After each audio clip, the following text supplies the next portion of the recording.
எதிர்காலத்தில் எப்படி நடந்து கொள்வார் என சவுக்கு சங்கர் உத்தரவாத மனு தாக்கல் செய்ய வேண்டும் மற்றும் என்னவெல்லாம் செய்ய மாட்டார் என பட்டியலிட்டு தெரிவிக்க வேண்டும் என சென்னை உயர்நீதிமன்றம் உத்தரவு பிறப்பித்திருக்கிறது. முழு விவரங்களோடு இணைகிறார் நமது செய்தியாளர் சுரேஷ். வணக்கம் சுரேஷ், எந்த வழக்கின் அடிப்படையில் இந்த உத்தரவானது பிறப்பிக்கப்பட்டிருக்கிறது? முழு விவரங்கள் என்ன? வணக்கம்.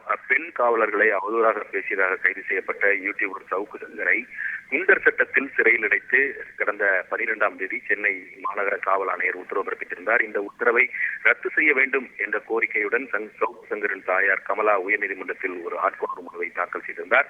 இந்த மனு நீதிபதிகள் சுவாமிநாதன் மற்றும் பாலாஜி அடங்கிய அமர்வில் இன்றைக்கு காலை விசாரணைக்கு வந்தபோது சவுக்கு சங்கரை குண்டர் சட்டத்தில் சிறையில் அடைத்து பிறப்பித்த உத்தரவு தொடர்பான அனைத்து அசல் ஆவணங்களையும் பிற்பகல் தாக்கல் செய்ய வேண்டும் என்று சென்னை காவல்துறை ஆணையர் தரப்புக்கு உத்தரவிட்டிருந்தது.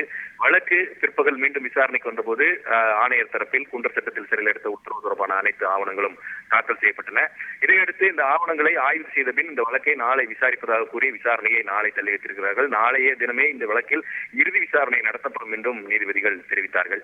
இதையடுத்து இந்த வழக்கை நாளைய தினமே இறுதி விசாரணைக்கு எடுத்துக் கொள்வதற்கு அரசு தலைமை வழக்கறிஞர் PS ராமன் கடுமையான ஆட்சேபத்தை பதிவு செய்தார்.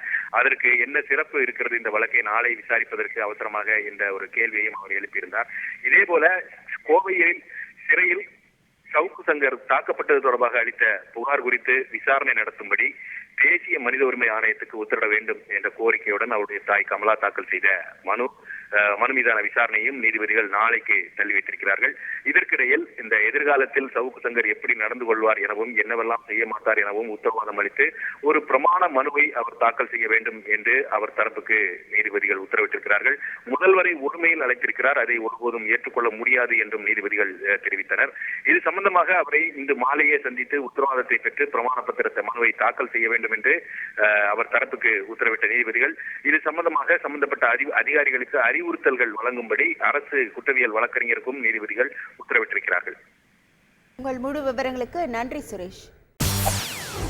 செய்திகளை உடனுக்குடன் தெரிந்து கொள்ள உடனே சப்ஸ்கிரைப் பண்ணுங்க.